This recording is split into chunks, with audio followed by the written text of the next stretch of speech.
Hey guys, welcome back to Detroit Garage. We just passed the 5,000 subscriber mark, so I just want to thank everyone for subscribing and commenting and whatnot. Really enjoy your comments, so keep them coming. A little shop update as well. I'm not so good at keeping things tidy, I'll admit that. So I'm slowly making this shop a little tidier so at least I can walk around. And the goal is to get rid of some of these older projects I've started and I just haven't finished. So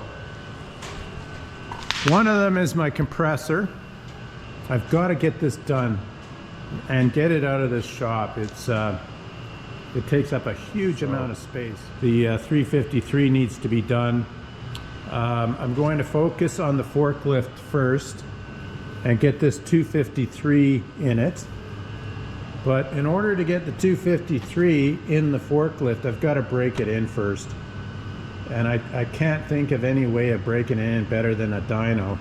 So the dyno is the next focus. I've got to finish that up.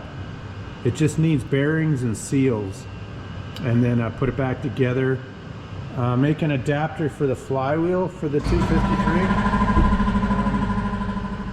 So it needs seals and bearings, and put it all back together, and then make an adapter to run the hub onto the 353. So I have to adapt that hub to run off of that flywheel on the 253. So nothing too exciting. And I've got extra paint left over from painting the 353 and the 253. So I'm going to use that and paint the 6V71.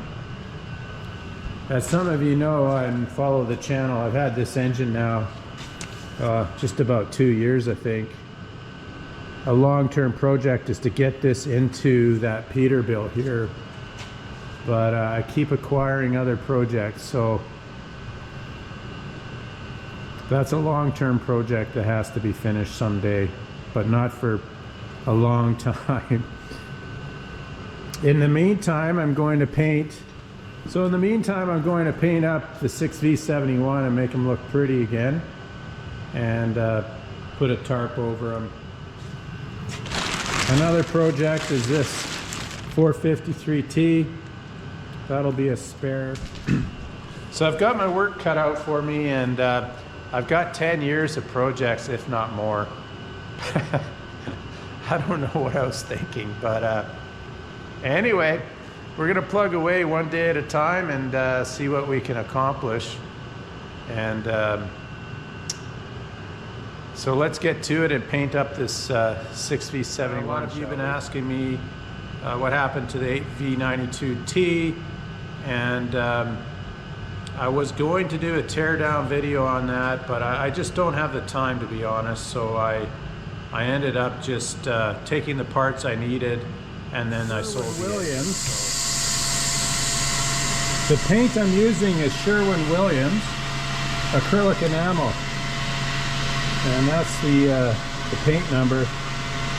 It's a close match, but perhaps not the exact match to Alpine Green, but it does the job anyway.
All right, 2 coats.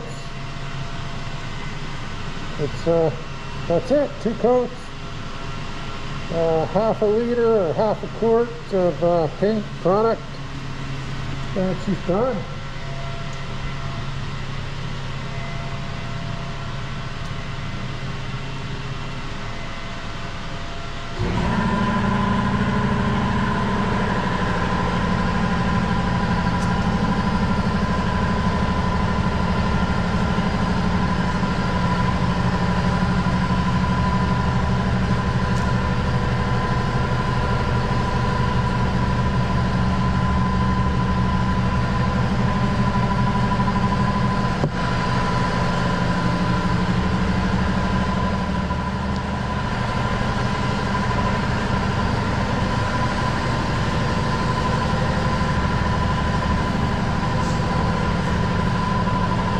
There you have it, guys. That's the shop update and a little painting on Jimmy. Make him look pretty so it looks like somebody owns him again. Maybe I'll do a startup video. I put a new injector in him, so maybe I'll do a new startup video of him once the paint cures. So thanks for checking in, and thanks again for checking in, and we'll catch you on the next video. Take care.